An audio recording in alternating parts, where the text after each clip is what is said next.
In 2 weeks since the minister made the initial announcement, and she's currently on special leave. What has the progress been so far ever since the announcement of 5G in South Africa? Yes, so to be clear, this isn't just about 5G. What the minister has announced is the release of a batch of temporary spectrum to alleviate congestion on networks. And so what's happened in the meantime is ICASA has put out an invitation to apply for this spectrum at the start of the week. Applications closed on Thursday, and ICASA says that they've received 35 applications for this temporary spectrum. That's an incredible amount if you take into account that our major commercial wireless network operators, that we have 5 of them if you count Rain, right? And so, yes, there's been a huge interest in getting this temporary spectrum. We don't know who all have applied for it yet. ICASA still has to release that information. And that's where we are at the moment. Hopefully next week, ICASA will announce who gets the spectrum, and then networks can start using it. Now, what does that mean for a network to start using it? When you say networks start using it, what's the knock-on effect for a network to jump onto 5G? Is it an expensive thing to get onto? Yes, it is. So that's why for this particular spectrum, it's probably not going to be 5G. They're probably going to use this spectrum to alleviate the congestion on their 2G, 3G, and 4G networks if they have the hardware at their base stations to make use of the spectrum in the first place. So some of them will be able to do it quite easily, but others, it will require rolling out extra equipment to their towers to make use of the spectrum. And that's why I'm saying it's highly unlikely for them to use this for 5G, because what that will mean for the end user at the end of the day is we would need to buy whole new phones to use the 5G network. And so that's why I think it's very unlikely for them to roll out 5G on the spectrum. They're going to be using it to alleviate congestion on their 2G, 3G, and 4G networks. And once they do roll it out fully, is the knock-on effect more expensive access to 5G for the end user like me? No. In fact, the exact opposite. So what I think ICASA is hoping for here is by giving networks a whole bunch of network capacity. That's what spectrum is raw network capacity. I think that they're hoping for not just the experience on the networks to improve, especially in very dense residential areas where people are now locked down it's that hopefully they'll be able to encourage the networks to drop prices so that they can allow people to buy more data and minutes and so on to use on the network, and that the network should have capacity to take the influx of traffic that reducing their prices would cause. Jan, let's just move on now a little and debunk some of the myths around 5G being one of the causes of COVID-19 and affecting people's ways of living and breathing, etc. We've seen videos and reports on social media about 5G affecting how nature is going about in the UK, birds dying randomly, etc. So my question directly to you is 5G in any way affecting the human being, or is it affecting nature in any way? Not as far as we know, and the thing about these conspiracy theories is that they're incredibly varied. So trying to address them all is something that'll take you an hour. But like basically, what these conspiracy theories revolve around is that 5G is going to be using much higher frequency spectrum than 4G or 3G networks, and that's just not true. 5G networks around the world are being rolled out on the same kind of spectrum as 4G and 3G. And the thing is, you see these conspiracy theories resurging every time there's a new technology rolling out. When 3G was rolling out, when 4G was rolling out, you had people complaining about all kinds of negative health effects. And back then it was just cancer. That was sort of like, it's radiation, so it causes cancer, was the natural conclusion that people jumped to in their heads.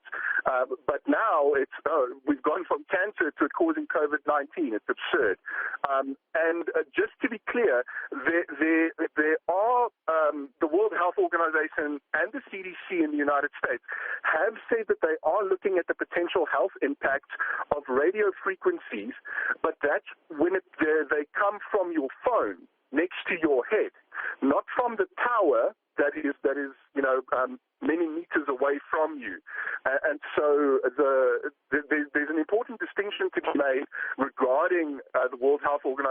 saying that they are open to new research, exploring the potential health consequences of radio frequency spectrum, but that's specifically to do with cancers and sleep patterns and so on, and it's specifically got to do with the RF from your phone, not from the tower.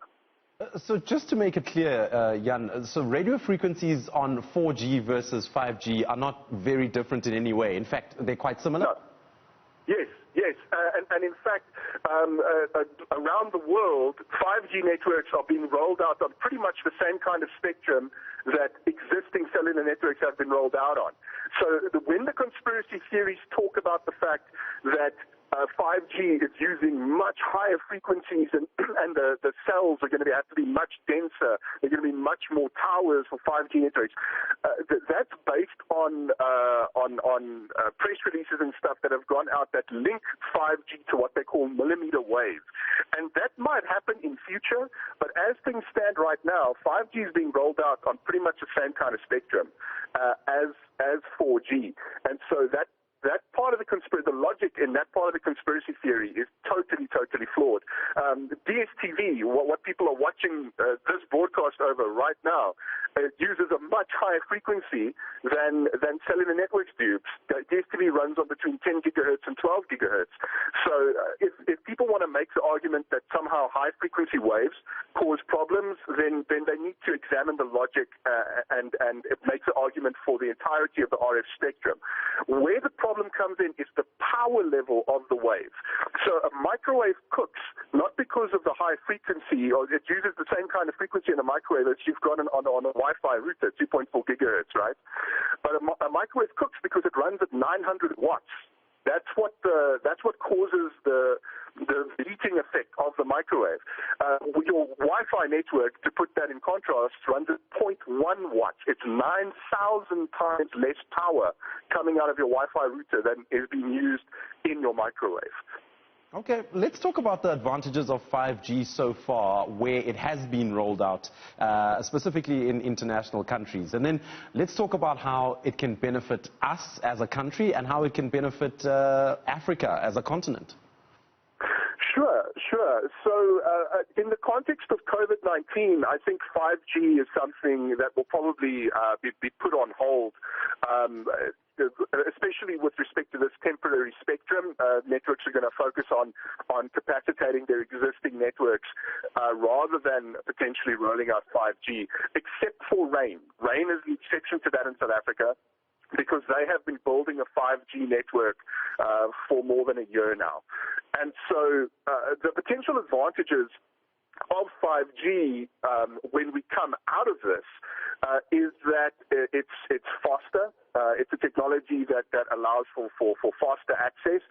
It's more efficient with spectrum, and there's a phenomenon in networking called latency. That's the time it takes for you to execute an instruction and receive a response. So, like if you're in a browser and you go to Google and you type something, and the second you push enter, and you get a response from Google back, that's called the latency, effectively. And the thing about 5G, it's supposed to reduce that. And so this is 5G is advertised as one of the core founding blocks of the so-called fourth industrial revolution that's coming down. That we're going to have this Internet of Everything, and 5G is going to be an important building block of that. But I mean, a lot of that we can actually start doing on 4G networks. We don't need 5G to do that. But having 5G slowly rolling out in South Africa is important to make sure that we stay on the sort of wave, the front of the wave of technology, so that we can make use of the incredible power that this kind of communications network is going to offer to countries who start rolling it out. Jan Vermeulen, thank you so much for your time. That was